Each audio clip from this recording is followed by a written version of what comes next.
నైజానికి పోతే సాంప్రదాయం మారిపోతుంది, మనోభావాలు మారిపోతాయి.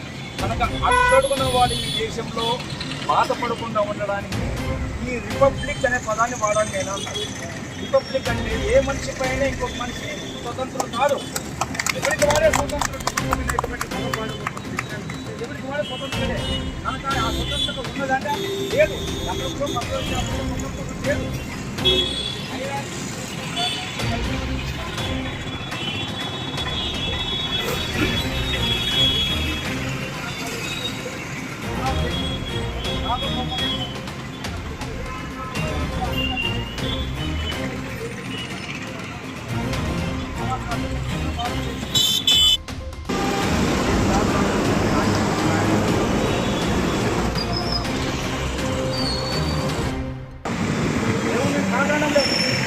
మోసపోతున్న వాళ్ళు మనుగడే లేకుండా పోతుంది.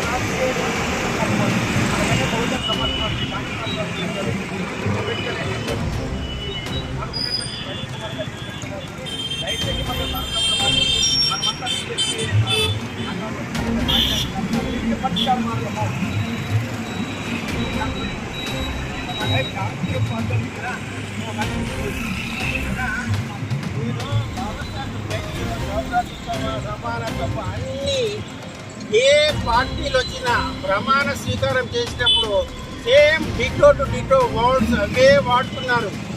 నిన్నరా రేవంత్ రెడ్డి గారి స్పీచ్లో చూడండి, మొత్తం బాబాసాహెబ్ గారు చెప్పిందే చేశారు.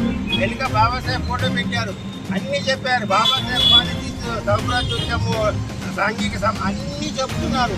అది చెప్పగానే మనకు మన పని అయిపోతుంది అన్న ఉంటే అదే కాల వాళ్ళు చెప్పి మన సీట్లు లాక్కుంటున్నారు. మన వాళ్ళని అందరినీ వాళ్ళ దగ్గర ఆడుకుంటున్నారు. ఏమయ్యా మేము బాబాసాహెబ్ కాన్స్టిట్యూషన్, బాబాసాహెబ్ జడ్జి అయిన వల్లనే మాకు రాష్ట్రం వచ్చింది. ఆయన రాసినందుకే మేము ఇట్లా సపరేట్ రాష్ట్రం చిన్నలు కదా అన్నీ అంటున్నారన్నా. ఆయన మాటలు, ఆయన చెప్పింది అన్నీ వింటున్నారు, ఆయన ఫోటో పెడుతున్నారు. కానీ మనకు అట్లాంటి మన దానివల్ల మనకి తగ్గిపోతుంది అన్నీ వాళ్ళు తీసుకుంటున్నారు కదా. అతిగా మాట్లాడకండి, బాగా విద్యావంతులు కాండి. ఏ కొడుకులో నీ దగ్గర రావడానికి భయపడతాడు, ఆయనకి అన్నీ తెలుసుకొని ఖచ్చితంగా తయారయ్యండి. చెప్పులు వేసుకొచ్చారంటే అక్కడనే కొడతారు. కోట్లు ఉండాలా, బాగా తిరగండి, గర్వంగా తిరగండి. ఎంతోమంది ఎడ్యుకేటెడ్ ఉన్నారు. మనం ఏమవసరమైనా బాగా చెప్పుకోవడానికి అలవాటు పడతాము. ఈ ఇండివిజువాలిటీ బయటకు తీసుకురావు.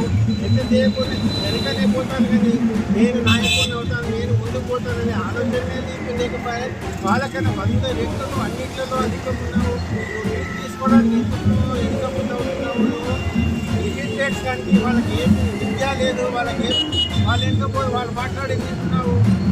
నువ్వే తీసుకో, రాజ్యాంగాన్ని నువ్వు చేతిలో పెట్టు. వాళ్ళకందరికీ వాళ్ళు వీళ్ళు వచ్చి మన ఆచారాలన్నీ పెడుతున్నారంటే ప్రయోజనం వాళ్ళు మాట్లాడుతున్నారు. మనం చేస్తే న్యాయం వస్తే మన పార్టీ, మన పార్టీ, మన నాయకుడు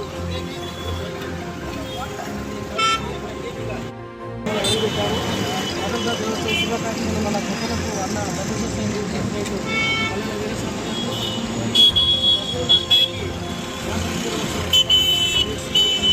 మనము ఎడ్యుకేట్ అయితే తప్ప మనం ముందుకు పోలేము. మనం ప్రతి ఒక్కరము కలిసికట్టుగా పనిచేస్తేనే మన అవుతుందని నా భావన. అందరికీ థ్యాంక్స్ చెప్తున్నాను.